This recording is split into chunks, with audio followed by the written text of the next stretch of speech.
Hello there, I'm Thomas Lszh, the German-American pilot flying the Boeing 777-300ER international flight from Zurich International Airport. We're going to be overflying Zurich, Switzerland, Germany, and then coming back to Zurich International Airport, runway 1449 Lszh localizer. Landing, so I'm in the cockpit for the pre-takeoff preparation of the PMG simulation microflight simulator X.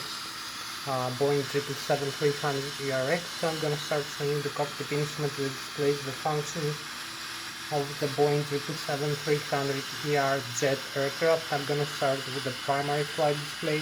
I'm going to show you the airspeed indicated, the airspeed selected from the autopilot and flight director system panel, the ground speed, the radio altitude above the ground level, the magnetic heading and track, the magnetic north pole and true north pole, and magnetic variation depending on where we are in the world. We have also the vertical rate of climb at the center of the aircraft is dense hundreds and thousands of feet per minute. We have the altitude indicated, the barometric altitude above the sea level, and the altitude selected from the autopilot and flight director system panel, the FTS. We have also the primary flight display, the altitude indicator with the pitch slider in degrees and the bank angle in degrees. Also the Lszh localizer crossbars, the autopilot crossbars for automatic guidance of the aircraft, and the flight director crossbars for manual guidance of the aircraft. We have also the anchor part of the aircraft as it flies, and the flight mode annunciator with the autopilot and the auto throttle later on in vertical navigation modes. We also have the navigation display that displays the GPS, the inertial reference position of the aircraft. We have other airports around our own aircraft and also other aircraft flying around our own aircraft. We can see the distance, the position, the direction, the altitude difference, and the airspeed using the transponder, the PNA DSC transmitter receiver that transmits and receives other aircraft. Also, you can see in the navigation display other aircraft using the transponder and the peak assist and the traffic collision alert system. We have also the weather radar, the reflections from the weather radar. You can see the terrain, the elevation of the terrain map with red, yellow and green colors, and also the sea, the lakes, the rivers with blue. And we have other airports, the code names and the distance ring in nautical miles, like 300 to 8640 nautical miles of distance. You can see in the map view of the navigation display. You can see also we have the wind direction and vector. We have also the ground speed of the aircraft, the next waypoint we're going to be overflying, and also the magnetic north pole and the true north pole and magnetic variation again depending on where we are in the world. We have also the flight management computer. We can use the flight management computer CDU, the control display unit, to input all the data we need for flying this aircraft to make a complete route, a flight plan or a flight path using departure, airport and runway. We're gonna use the seats, the other instrument departures, the intermediate waypoints and pitches, and the destination, the stars, the starter terminal arrival waypoints and pitches, and the destination airport and runway, and the Lszh localizer frequencies and headings. So we're going to have the vertical glide slope and the horizontal localizer frequency settings for this flight. So we're going to input all the data of the aircraft, like its takeoff weight, and this is going to calculate using the flight management computer automatically the horizontal trim position of the horizontal tail, the horizontal elevator trim tab position in degrees, and we're going to have also the flaps we're going to use, and it's going to give us a calculation for the linear dynamic chord position using the takeoff weight, the fuel on board, plus the passengers, plus the cargo, and we're going to have the linear dynamic chord position of the forward winds and the center of gravity to give us the horizontal trim stabilizer for takeoff. So we're gonna use all the data of the runway we're gonna use for takeoff, like the runway length, the wind direction and speed, the barometric pressure of the outside atmosphere, the air density, the temperature of the air, other data, and also we're gonna have all the data of the aircraft, like its takeoff weight, that includes the empty weight plus the passenger plus the cargo plus the trip fuel plus the reserve fuel plus the taxi fuel. So we're gonna have the takeoff speeds and then the flight speeds. So for climb to the cruise altitude, like 30,000 feet above the ground level, and then the cruise speed and the descent and all the flight path using the LNAV and the VNAV functions. I'm gonna show you later in the autopilot flight director system panel, which are interconnected to the flight management computer. Then I'm gonna show you the autopilot and flight director system panel, the FDS. I'm gonna show you the autopilot engage and disengage switch, the auto left and auto right. Engage and disengage switch, the flight director engage and disengage switch. We have the airspeed select node. We can select an airspeed in nautical miles per hour or Mach speed, and use the modes like the flight level change mode for climb or descent, and also the climb continues, and the auto throttle with the speed mode. So we have two basic modes, like the fixed thrust mode and the variable thrust mode. We use the system used automatically, actually, using the auto throttle for climb, the fixed maximum climb continuous thrust or for takeoff, in which the thrust of the aircraft is being held constantly, produced at an N1 rating or an EPR, engine power rate. So it depends on the engines. We have the General Electric engines, the G90 turbofan turbojet engines. So we use the N1 and the N2 rating limits. So we have the fixed thrust for climb, and the thrust is fixed, and the airspeed of the aircraft is being actuated by varying how fast the aircraft climbs or descends. Also the same for the descent. We use the idle thrust, and the airspeed is being adjusted by varying the rate of descent of the aircraft, using the horizontal tail of the aircraft to vary how fast we climb or descend, the elevator or the horizontal trim stabilizer using the auto trim function or manual trim orders. We have also the variable thrust mode, like the cruise and the approach and landing, in which the thrust is being varied while we cruise, or are we approaching for landing, while the altitude, the flight path of the aircraft is held horizontally constant, like in the cruise level. So we have also we have the LNAV and the VNAV. We have also the bang angle select knob and the heading select knob. The bang angle selects how steep we can make a bang angle automatically in the cruise level, or use the auto function for that. And then we have the heading select knob, the heading hold switch, and the VS, the vertical speed, the vertical rate of climb and descent of the aircraft in 10,000 feet per minute.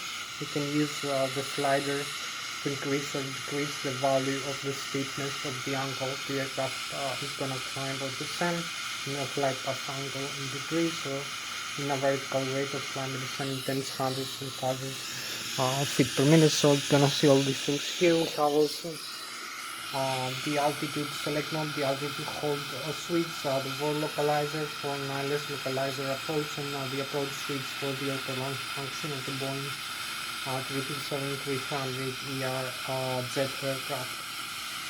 Then I'm gonna show you the thrust levers. I use the thrust levers in conjunction with the auto throttle system, and the autopilot and the flight directors, and also the auto trim or the manual trim, trim the horizontal tail of the aircraft as you fly, to balance the aircraft flight path, and also I'm gonna show you the flaps and the slats. I'm gonna show you the flight controls, the control column and the control wheel.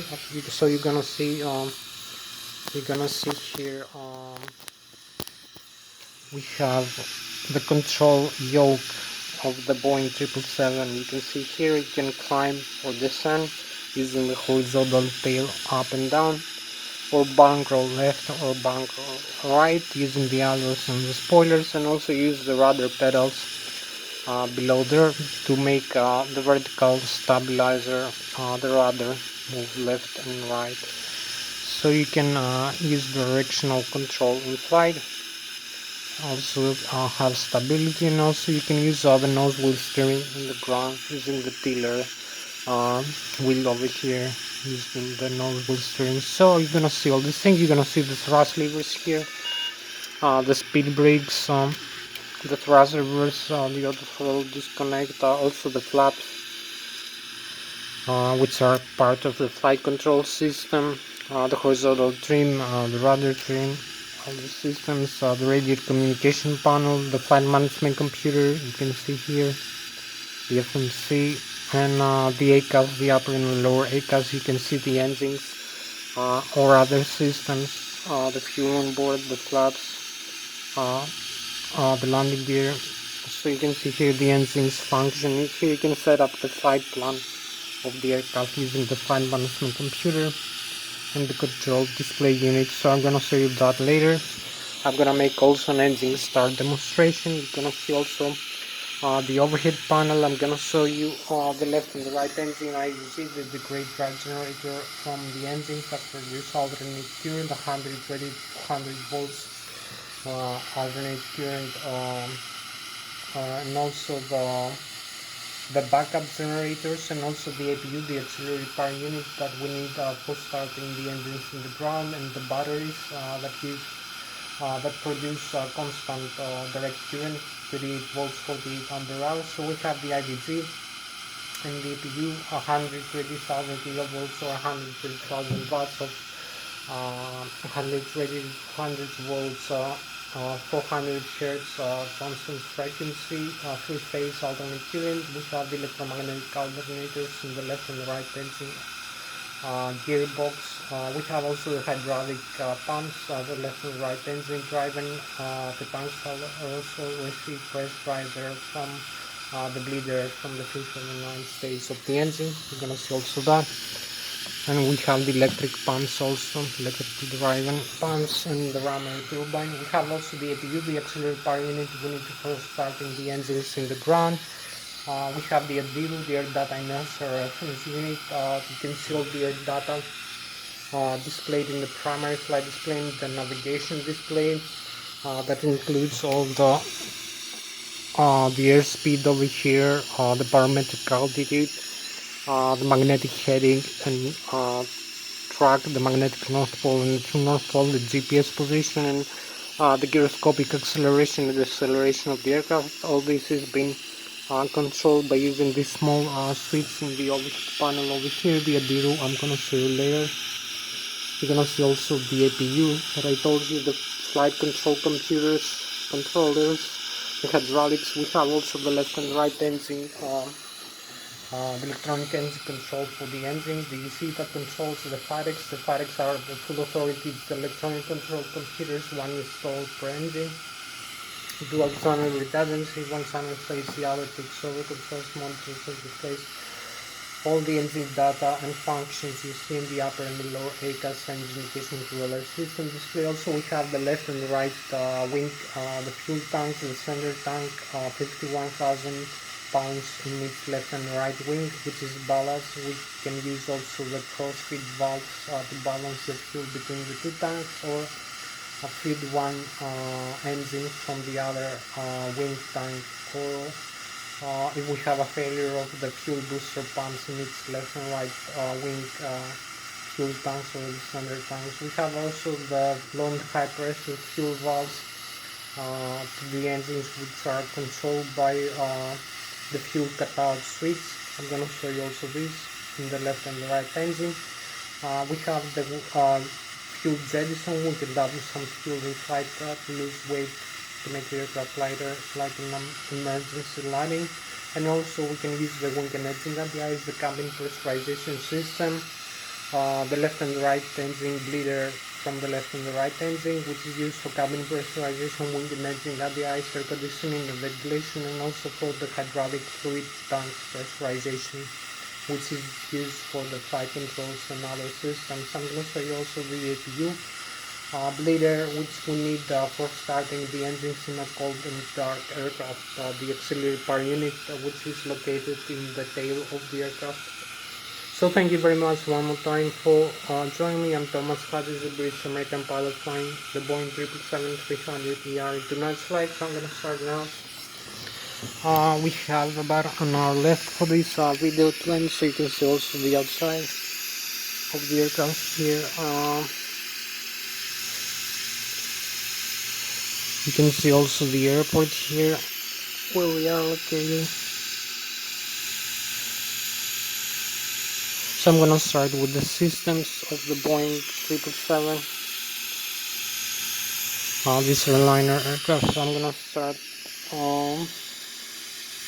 So now we have over here the primary flight display. You can see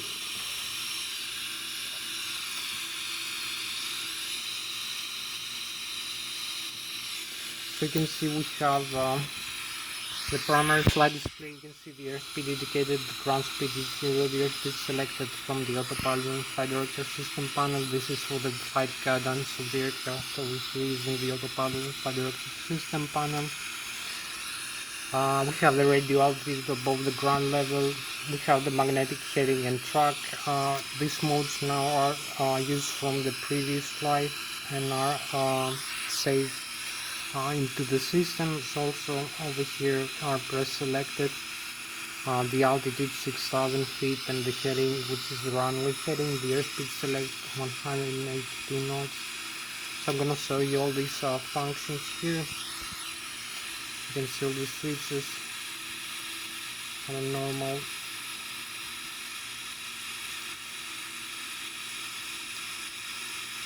So you can see also the navigation display. You can see the flight plan. If I come closer, you can see other aircraft flying closer to our own aircraft, like this. It's plus 2,000 feet and it's 10 nautical miles, 10 and a half maybe, and it's coming in toward us, toward our position. You can see the aircraft over here blinking. It's like coming closer to us. It's 10 nautical miles, or even closer. So we have the airspeed selected, the airspeed indicated, the ground speed, the radio altitude above ground level, the barometric pressure above the sea level, the barometric pressure of the outside atmosphere 29.92, the altitude selected from the autopilot and flight director system panel. The flight director, the pitch ladder here in degrees to 0, 2.5, 5, 7.5, 10, 12.5, 15, 17.5, 20 degrees for climb or descent. Also the background here in degrees, the angle of attack of the aircraft. This is the Lszh localizer information, which is stored using the flight management computer from the previous flight over here. You can see also we have this over here, the magnetic heading and track, and also you can see the navigation display. So I will show you over here the legs. So we have the approach reference already saved from the previous flight.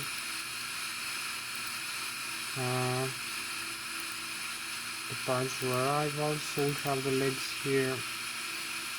So we can come here again. We will have the aircraft is coming closer to us, so it's a good thing to show you the transporter, how to use the transporter to locate an aircraft in front of you or around wherever it's flying, and see its distance, direction and altitude difference. You can see it's plus 1,400 feet above the runway elevation or aircraft elevation is descending. You can see the arrow down means it's descending right now. While it comes into the runway for landing, you can see our own runway. We use runway 14. It's just coming in for the other runway, the 16, that is intersecting the runway 14 over here in the left. So we're gonna see the aircraft and we're gonna see the traffic warning. It's getting closer to us. You can see the terrain, the elevation of the terrain, yellow and red and green. So you can see the aircraft is now plus 600 feet above our aircraft. Our aircraft symbol is here, plus 600, and it's less than 2.5 nautical miles away from us. We're gonna have the warning in a couple of seconds with the traffic plus 500 feet, plus 400, plus 300. We're gonna have the yellow indication. So we have it plus 300, and we have the traffic over here, the warning, and you can see the aircraft is coming in front of us, and it's coming for landing. So we have to pay attention when we fly, please. For other aircraft in traffic over here in the navigation display.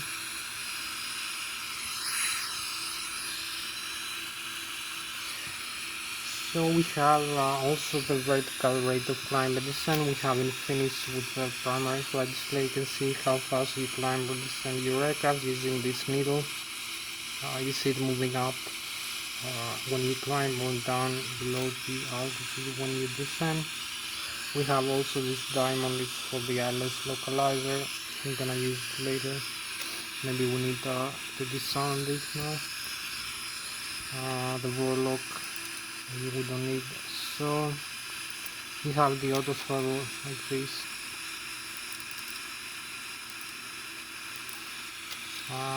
You can see the distance again. You can use the magnetic north like this. So now we have the geographic North Pole, the true North Pole over here. We can use the magnetic, the normal. So we have the normal, the true. You can see the true display over here, and you can use the geographic North Pole for reference, for navigation.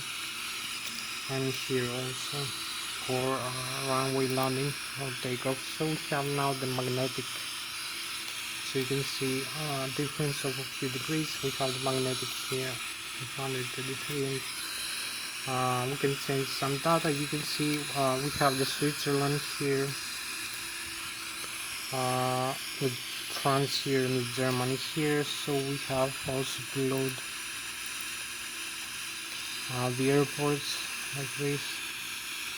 So now you can see the airports here is the France, Germany, and the Switzerland here with the Swiss Alps. You can see the red, yellow and green, the elevation, the terrain 6,100 feet maximum right now, and 0 feet minimum with green. We can also switch here a few things. So we have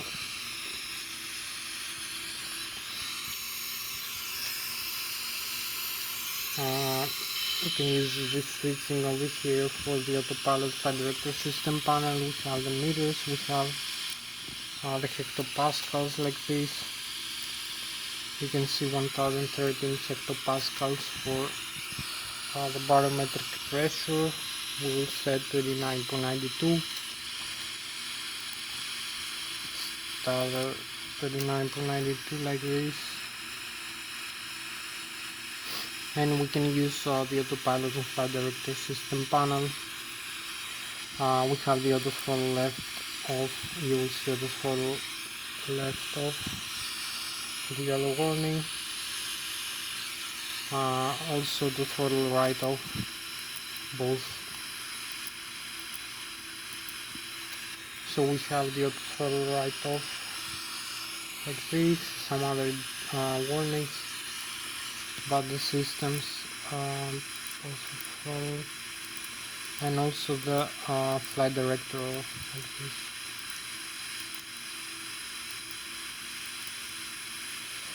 So we have the autopilot disconnect. Maybe we can confirm the disconnection like this.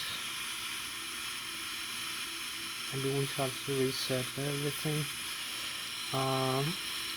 So if we make a polar dark start, we will reset all the functions. We can set like this dedicated airspeed to Mach, flight director, both flight directors off. We will disarm all the functions and we reset again. Flight director on. We're gonna have them reset for the next flight when we do the engine start. So we can turn off both.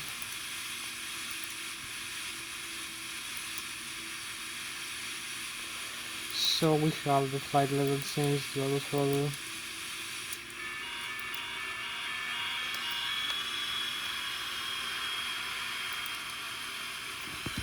So this will arm automatically the auto throttle system for a takeoff. So you disarm the flight director or press the auto throttle off for this function like this. So if you press this switch, it disconnects the auto throttle function. Also this is the takeoff ground switch. So this is left from the previous flight. This is how we can use it to arm a new mode, the flight level change, also an airspeed for takeoff. I'm gonna select a fast climb, heading and track, the bang roll over here, automatic, the hold, the altitude, the heading hold.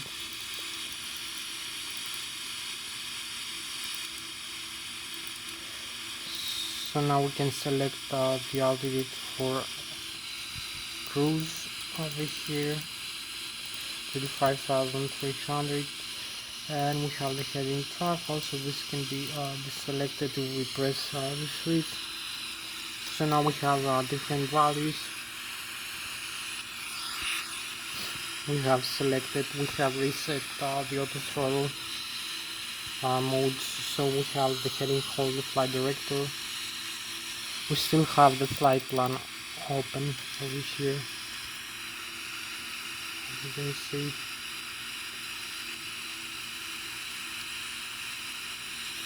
So we have 25,300 feet. You can use also the meters like this, or 7,700 meters, the altitude of the aircraft right now, elevation of the airport. So we have about 30 more minutes left for starting the flight. So you're gonna see all the details, and we're gonna have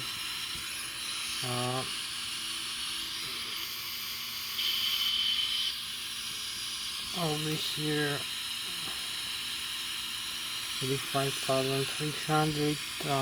So we can set also the vertical rate of climb and descent, the autopilot is on. So this is the main modes you can use. Also you can see here the flight plan, this purple line over here, and you have to follow when you fly. So we can also use further distance to see again.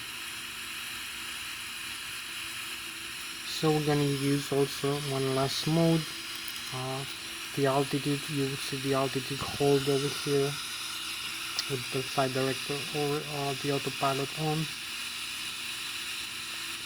The autopilot yet is not on, it's only the flight director. So you have to use also the vertical speed over here, flight path angle. You can select this slider to move it down, this slider, also this.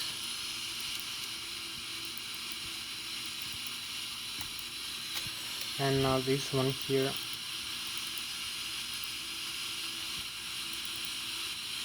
So you have the slider over here minus 3.5 degrees. So we're gonna have a descent like this. Also the airspeed here.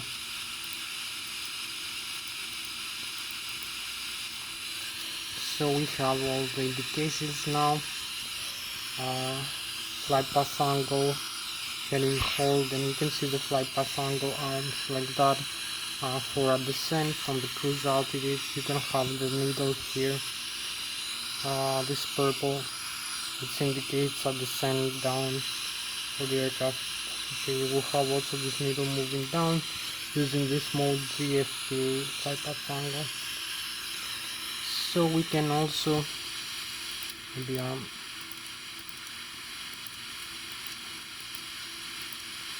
disarm the autopilot, I'm not sure. So we can use also the climb like this.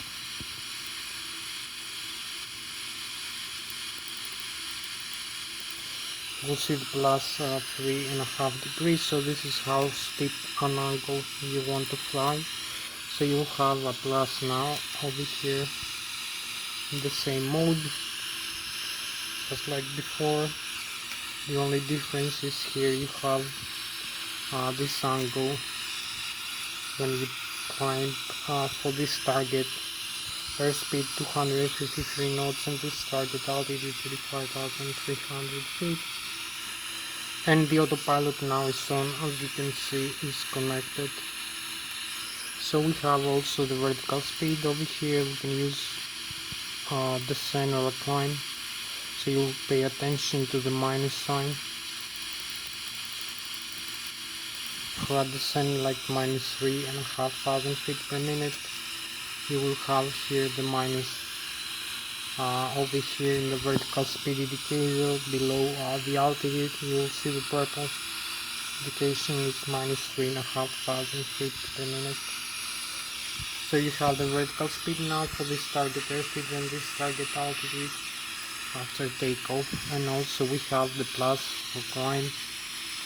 So we can use the minus, the descent for the cruise level. We can use the plus for a climb for after takeoff.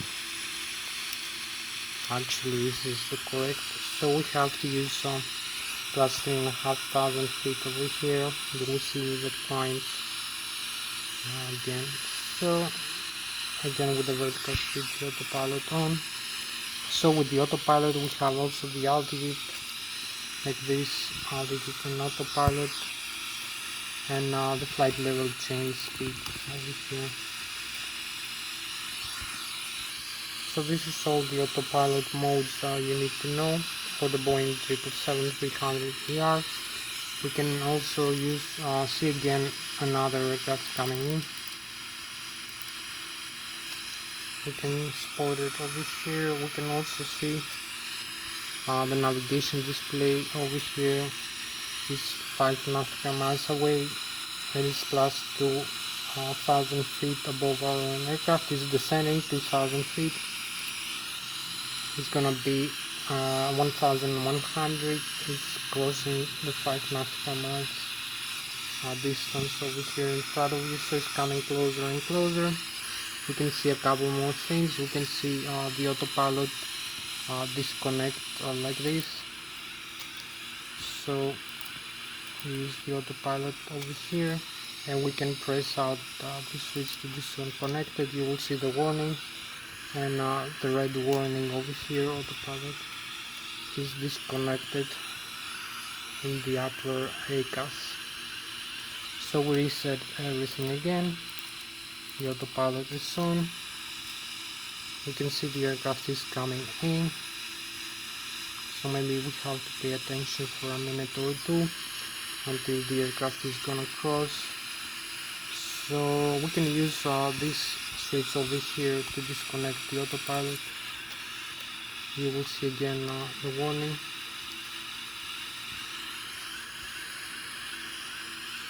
And the autopilot is disconnected like this. Autopilot disconnect.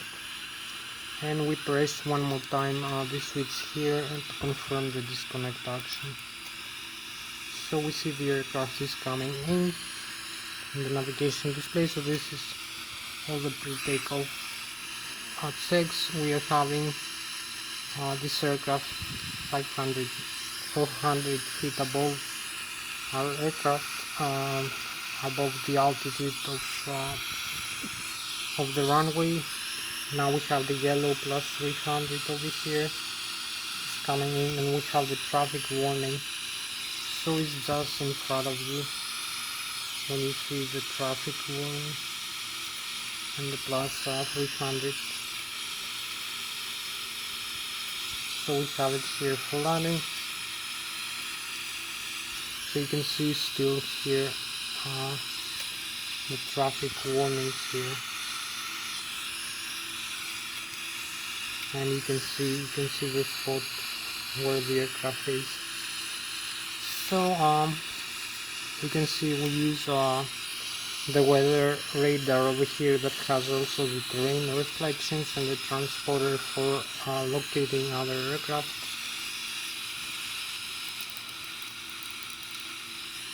You can set the frequency of the transponder. So this is the radio and communication panel. I'm gonna show you now, show you the autopilot flight director system panel. Now we have to move to the thrust levers, and we have like 20 more minutes for this flight. So I'm gonna show you the thrust levers. You can see if I move the thrust levers forward, we can extend the speed brakes.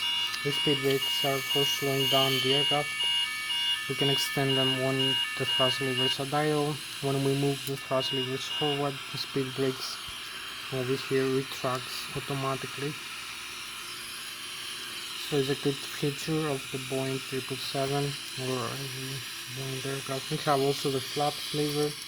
You can see the flaps position over here with this indication where the flaps are set. Increase or decrease the surface area of the wings and the lift of the wings. We have also, I'm gonna show you the horizontal trim stabilizer over here. You can press this switch up and down, which is kind of flight control. You press the switch up and down, the flight controls the horizontal trim, also the aileron trim. So this is the yoke, and we have the trim tabs here, the normal and the alternate. For the horizontal tail, you can see the position over here in the grease of the horizontal tail stabilizer. The green band is for takeoff, and we have also the parking brakes here, up and down. The horizontal trim, as I told you, which is connected also the autopilot and flight director system panel, the auto trim function of the Boeing 777, and we have a failure of the hydraulic systems over here, the CODR, C1 and C2. If we have a failure of this hydraulic system fluid, we have to disconnect the auto trim function. From here we're gonna have only the manual trim. So we open this and we disconnect the CMDR, the stabilizer trim, from the normal to the cutout, and we have only the manual trim over here. You can see using this tab, press it up and down like this.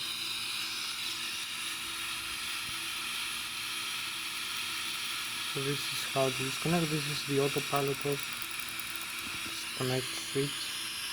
You can see the aileron acceleration controller. This is the rudder pedal source. So I'm gonna show you the flight control source. So we move back in this switch, the guarded. We have the left and the right engine, the fuel flow, the fuel control for the left and the right engine, the fire extinguisher for the left and the right engine. So now I'm gonna show you the thrust levers. You can see here we have the takeoff go around switch. We have the thrust reverse, and this is the auto throttle disconnect switch here. You can press it one time, so it disconnects the auto throttle system. the auto thrust. So you take manual control of the engines like this, and you have to move the thrust levers forward or up to actuate the engine through this thrust. So you can see over here we have also other information. I'm gonna show you now. We have the N1, which is the low speed starter inside the low pressure compressor and turbine of the turbo 100 engine, the left and the right. You can see the takeoff and the maximum climb thrust 104.6%. You can see the commanded thrust here and the actual thrust. It takes some time to spool up and spool down. The N1, the exhaust gas temperature, the takeoff, disarm, have some other information. The fuel quantity and the fuel on board right now is at 34%. 85.9 thousand pounds. So we have also the N2, which is the low speed starter inside the low pressure compressor and turbine of the turbo 100 engine. The fuel flow per engine per hour, the oil pressure, oil temperature, oil quantity, and the vibration of the N2 stage of the engine. So we can move the thrust levers forward or up. We can move like this, one thrust lever at a time, having variable thrust.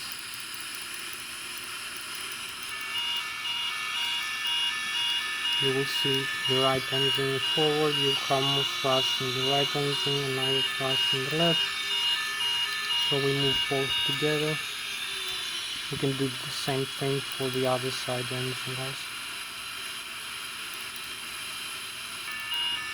Move one engine at a time and you have the variable thrust mode, which is used mainly for engine failure. So I'm gonna show you also over here you can see the landing gear extend and retract is down. You press up and down this handle.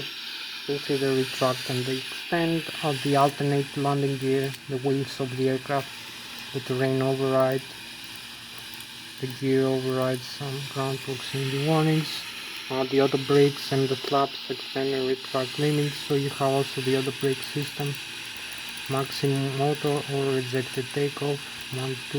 You have many limits, very important on the landing gear. And the lock override. You can see the flaps also, and we can turn off this to restart the passenger oxygen. So now we have also this information, the duct pressure over here.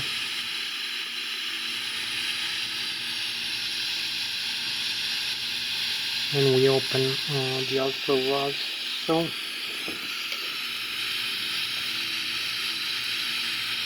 So we have about 13 more minutes for this video to end, so I need to be more fast with that. So we have the General Electric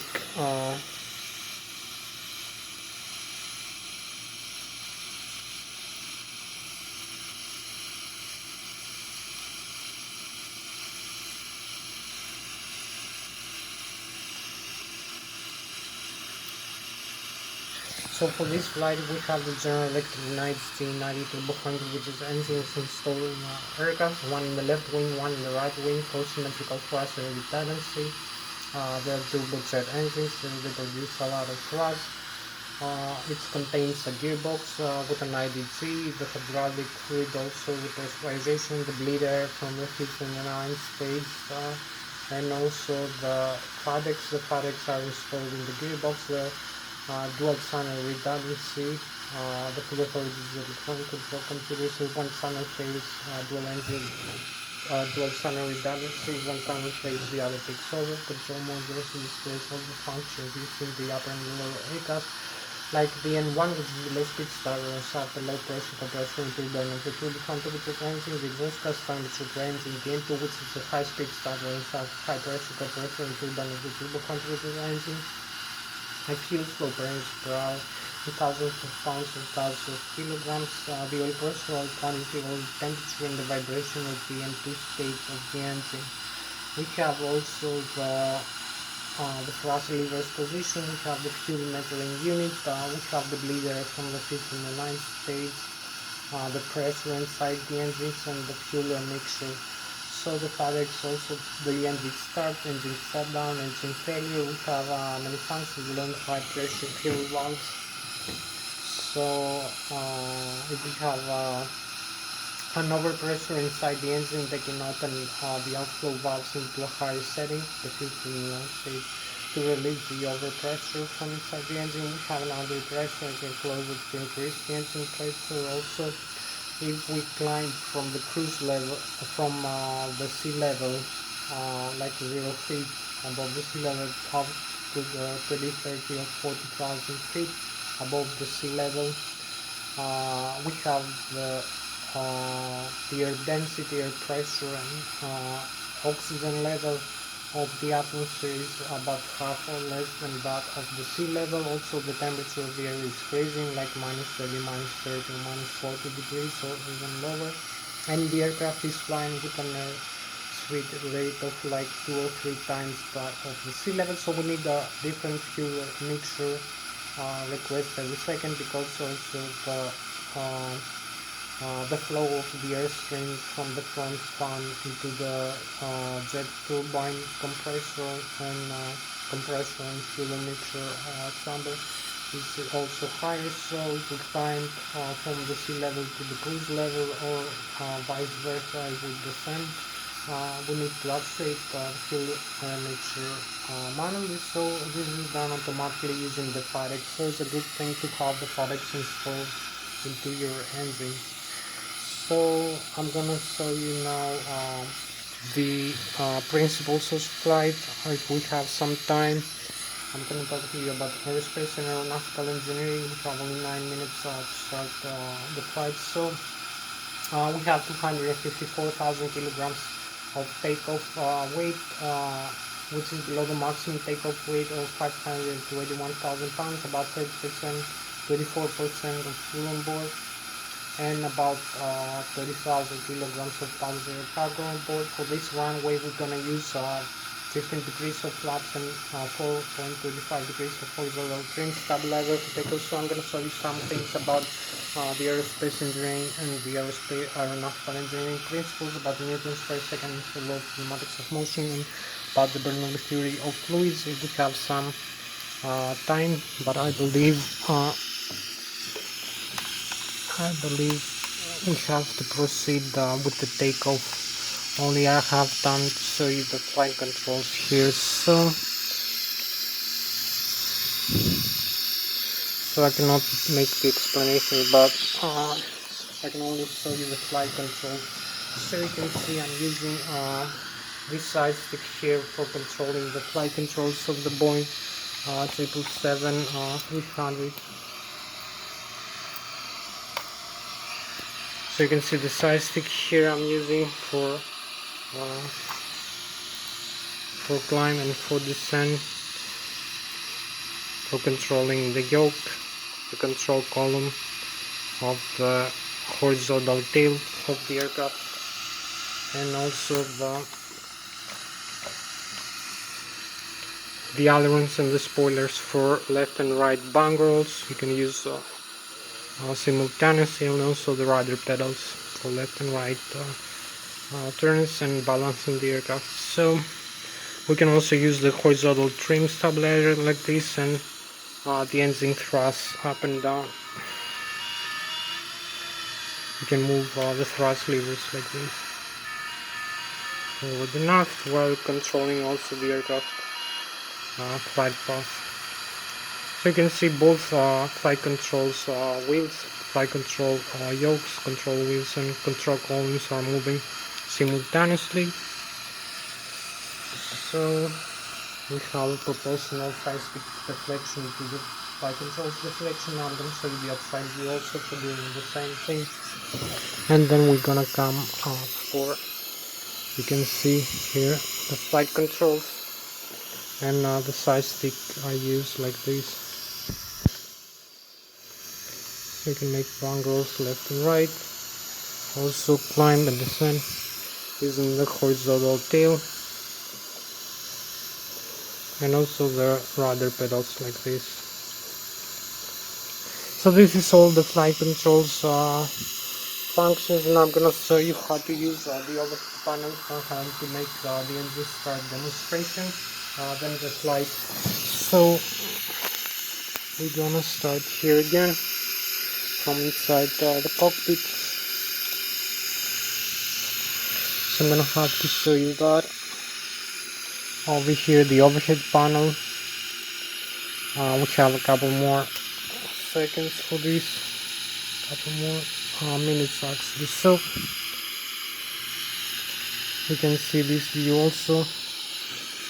Hope you like it. We have the overhead panel. You can see we have the hydraulic fluid over here. You can disconnect for maintenance in the ground. This is the circuit breakers of the electrical system of the aircraft. We have the ability that is a reference unit, the thrust asymmetry compensator, the flight control computers. You can start the APU. I think it's already start. The battery, the APU generator. So this is the electric system, the left and right IGT, the backup generators, the hydraulic fluid over here. You can turn them off and see what happened. We have also the rammer turbine, the passenger oxygen. So we have the fold for the hydraulic fluid like this. You will see all the slots, stabilizer is lost, the flaps are alternate, auto brake is lost, hydraulic pressure system C1, C2, no auto. So we lose many systems like this. So we need to reset the hydraulic pumps on,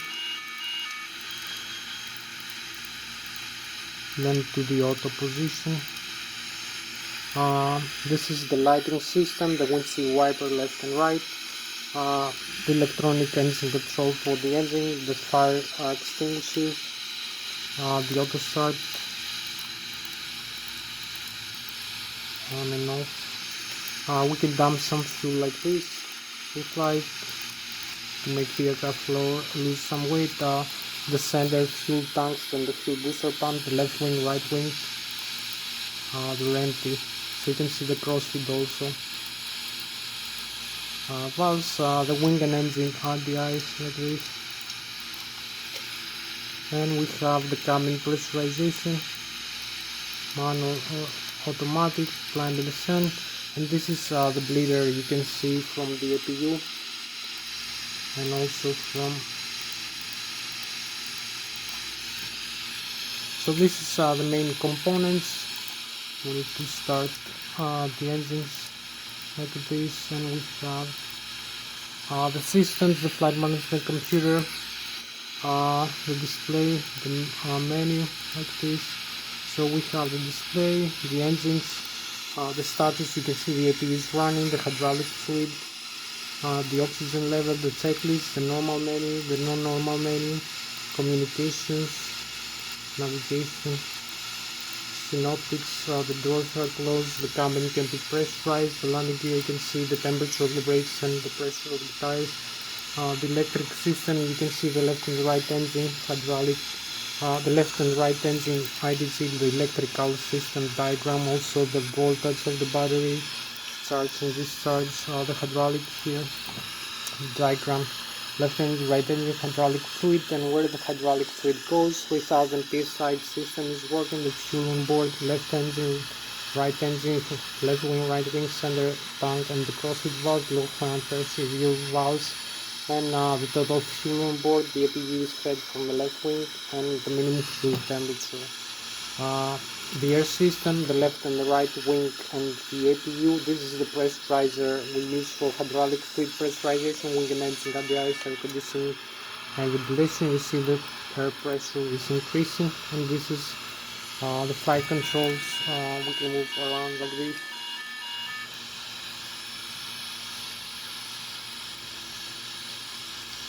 So this is the hydraulic and this is the flight controls used for the aircraft.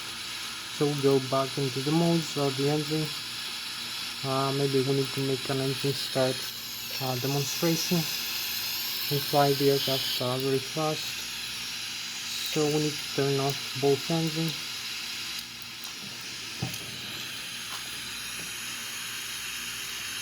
You will see everything is reset in the overhead panel.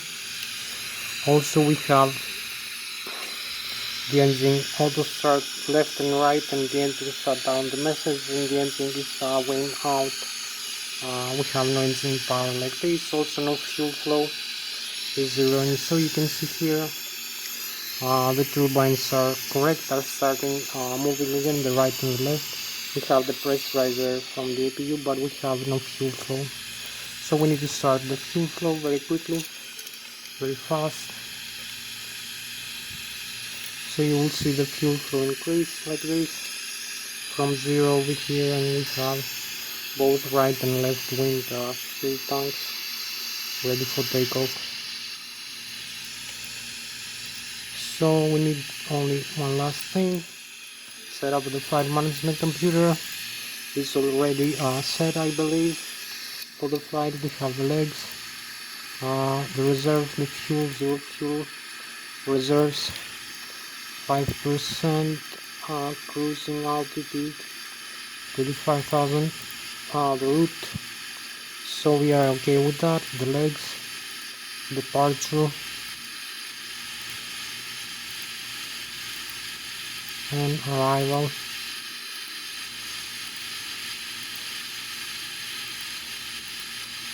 So we have the legs,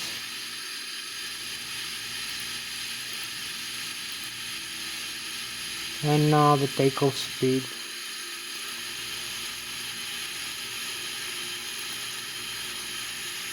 So we use 15 degrees of flaps, zero of gravity, and the V1 we rotate.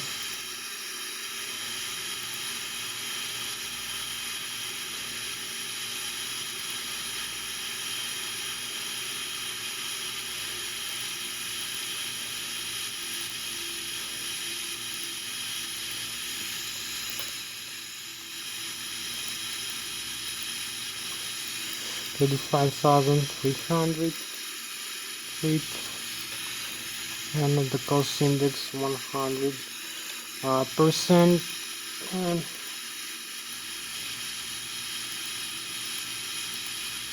the route Lszh to Lszh runway 14.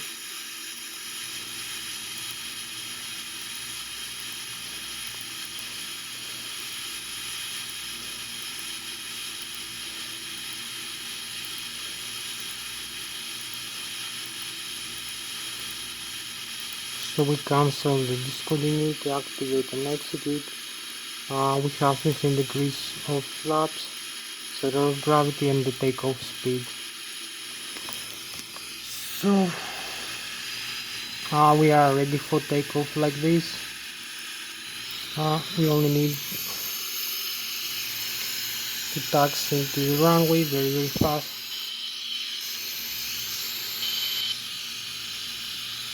Parking brakes disconnect, advance the thrust levers and go. And we have like 15 more minutes for this flight. So the runway is clear for takeoff.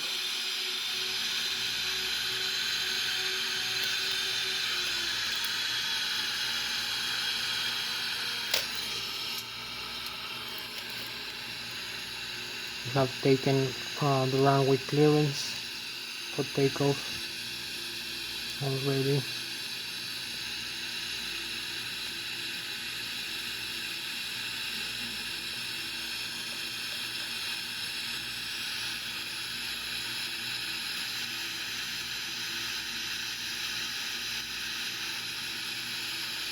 So we are aligned, parking brakes, the flap set, the L-nav here.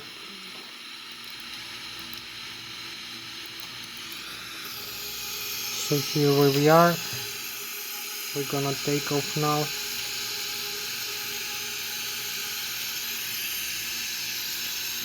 We have a few more minutes for this flight, so disarm the parking brakes and advance the thrust levers and go.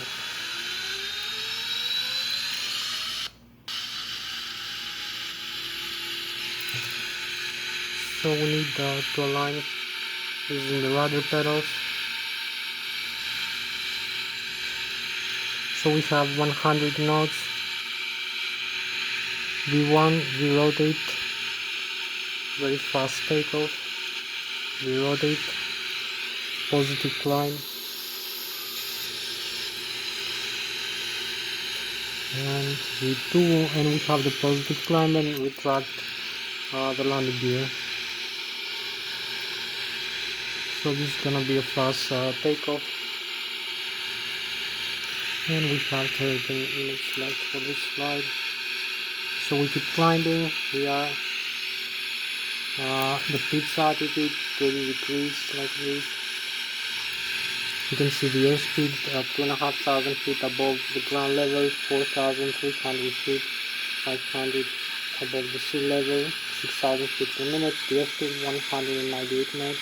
The target airspeed, the stall speed, and the pitch altitude here. And also you can see the flight plan we have to follow.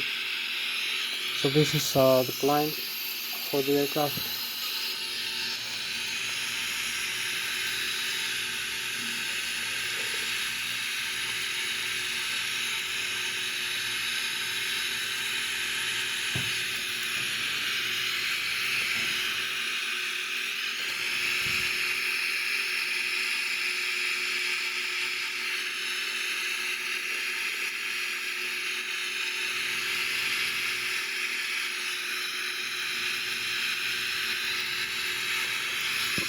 So this is the climb.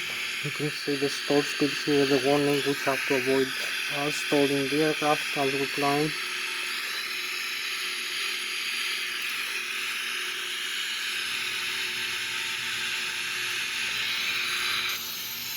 So this is a nicer view of the aircraft as we climb, and we have some more minutes.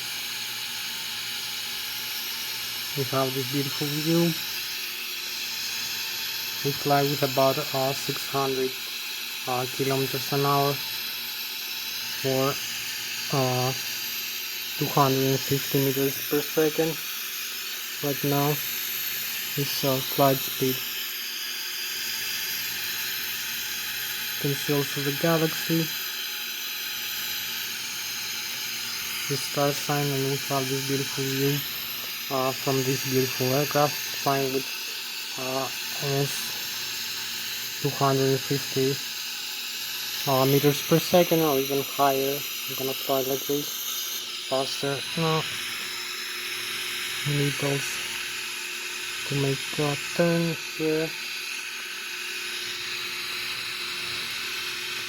13,000 feet.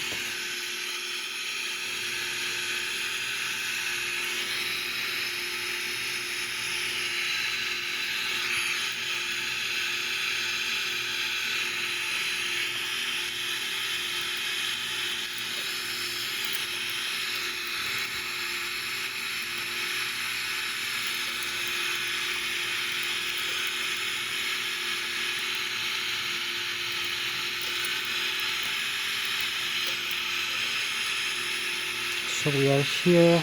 The first waypoint we have to follow from the flight plan over here is over here displayed in this red line, as you can see.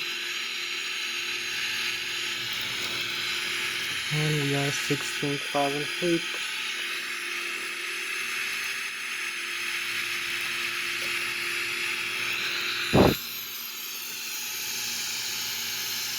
Keep climbing like this.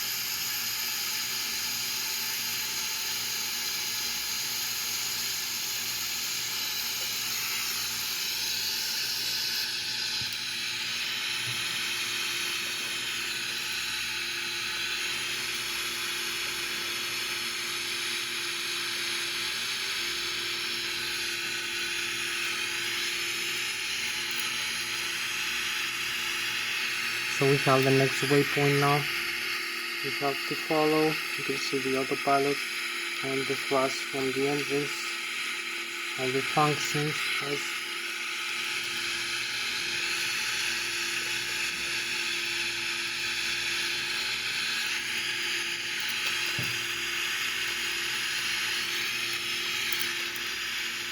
So I need to retract my flaps.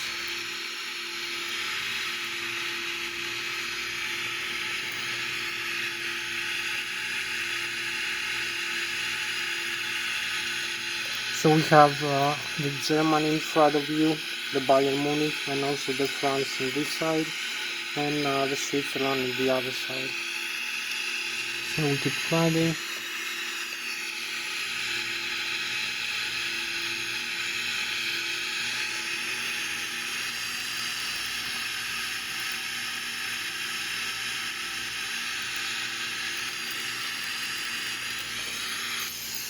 So we have also the handrails and the contrails, and we have like 8 more minutes to go back into the airport. So this is our spacecraft looking at the Boeing 777-300ER. We cross the St. Gallen Lake and we move forward for the Germany. Also you can see the France on this side.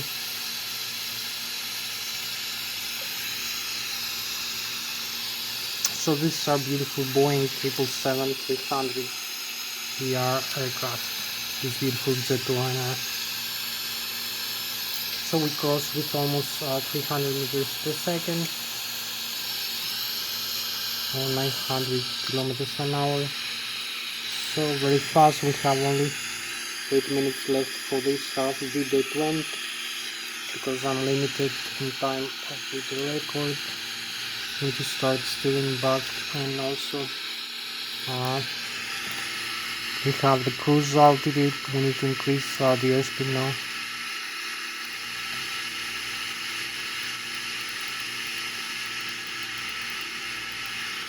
And also retract all the flaps and hold here the cruise altitude.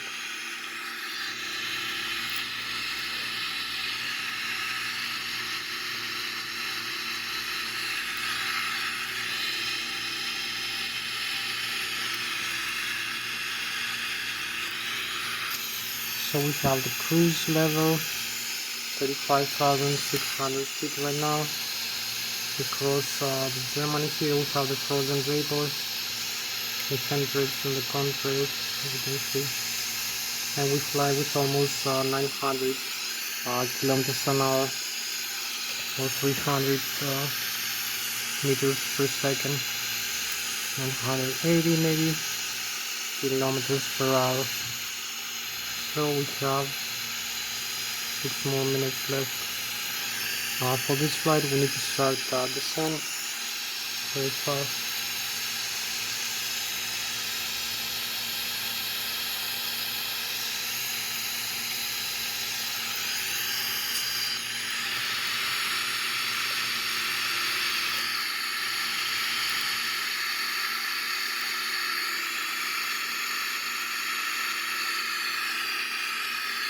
So we can also connect the autopilot like this,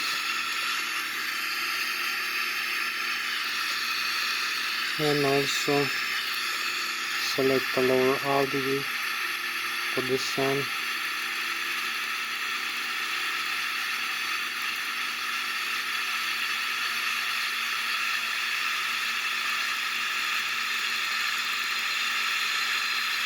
And also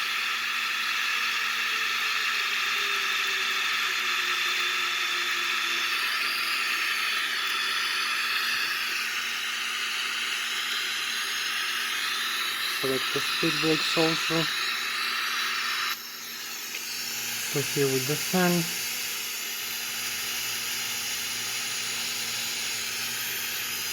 So this is our spacecraft for the night, the Boeing 777-300ER. We need to disconnect the autopilot now.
So here we are, we're flying manually, and we have a couple more minutes left.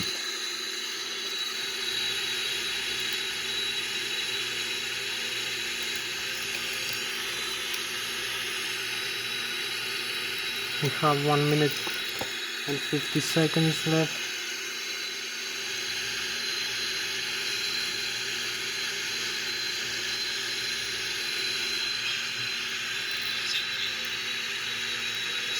Increase the descent rate, fly manually, manual thrust also.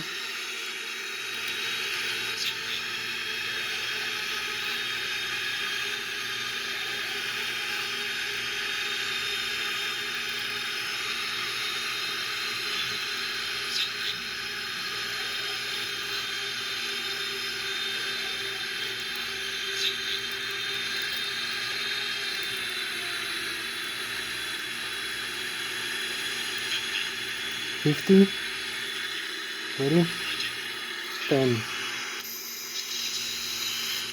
Here we are, parking brakes and full reverse thrust.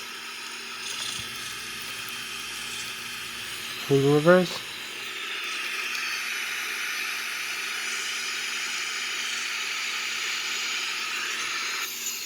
And here we are, we just made a beautiful landing. So you can see our aircraft is completely safe. You can see the landing gear, the nose wheel also. Both the landing gear and the nose wheel are perfectly safe. You can see there is no breakage or damage in the nose wheel or the landing gear. So you can see the nose wheel is perfectly safe, and also the landing gear, all the tires here, left and right tires, and the nose